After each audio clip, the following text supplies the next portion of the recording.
Good morning, everybody, and welcome back to the walk. Today is Thursday, July 11th, and we are continuing this study in Ezekiel. Yesterday, we talked about that there were these cherubim and that they had faces of a man, an ox, an eagle, and a lion. And today we are starting to get into the wheels. Now, as I got into this, I started looking at what the Strong's definition is for that word for wheel. And in the Hebrew lexicon, it means a turning of the face, as in either turning away from God, turning towards God, turning towards to face something. And that brought up the question of which way are we headed?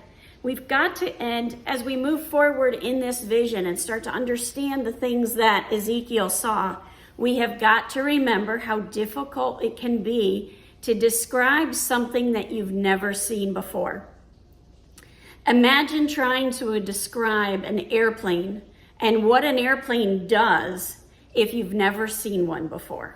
It would be very difficult to describe. So that's what Ezekiel is trying to do here. He is trying to describe things that he's never seen before and what those things are doing. So in verse 15, it says, "Now as I looked at the living creatures, I saw a wheel on the earth beside the living creatures, one for each of the four of them." So they all have a wheel right next to them. As for the appearance of the wheels and their construction, their appearance was like the gleaming of beryl. Okay, B-E-R-Y-L. I did a lot of research on this and I found out a lot of information. First of all, that Hebrew word is Tarshish, and beryl was often found in the city of Tarsus.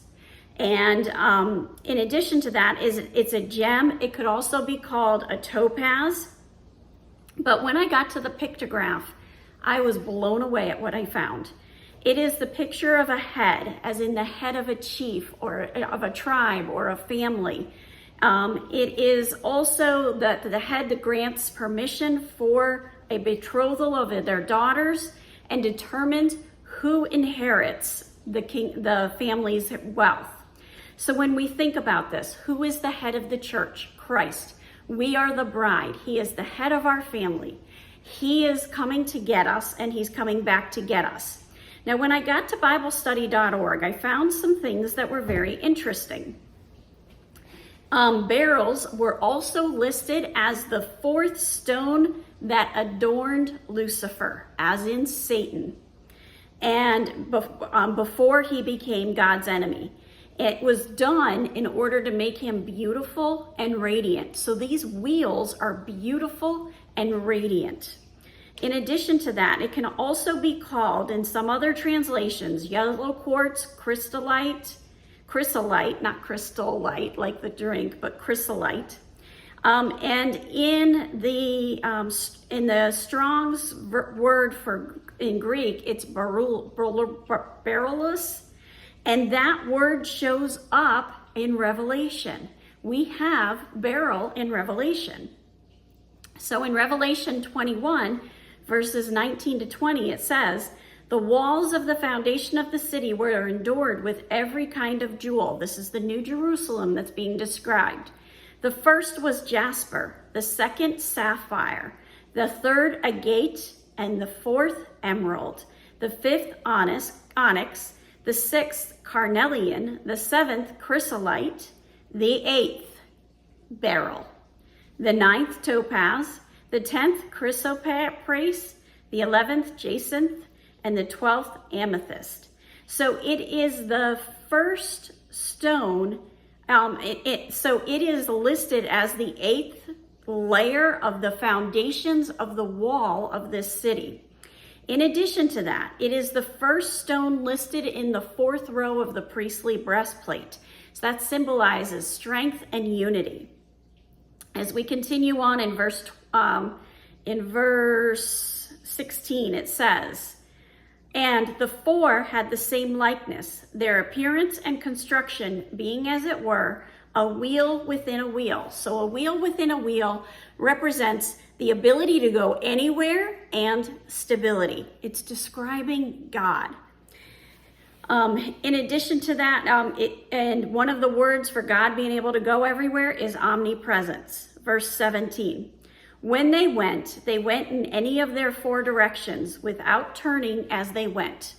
And their rims were as tall as and awesome, and the rims of all four were full of eyes all around.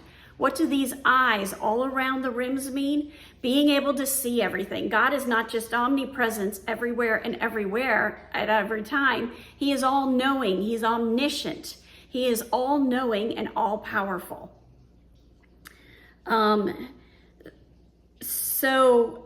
As we look at this, the barrel represents the power and authority of God. Those are two of God's attributes. The wheels represent his omnipresence, another attribute. The eyes represent his omniscience, his ability to know all and see all. And the fact that these wheels were affixed to the throne means his majesty is not fixed in one place. It is not limited in any way. In addition to that, he is not needing to turn to face something.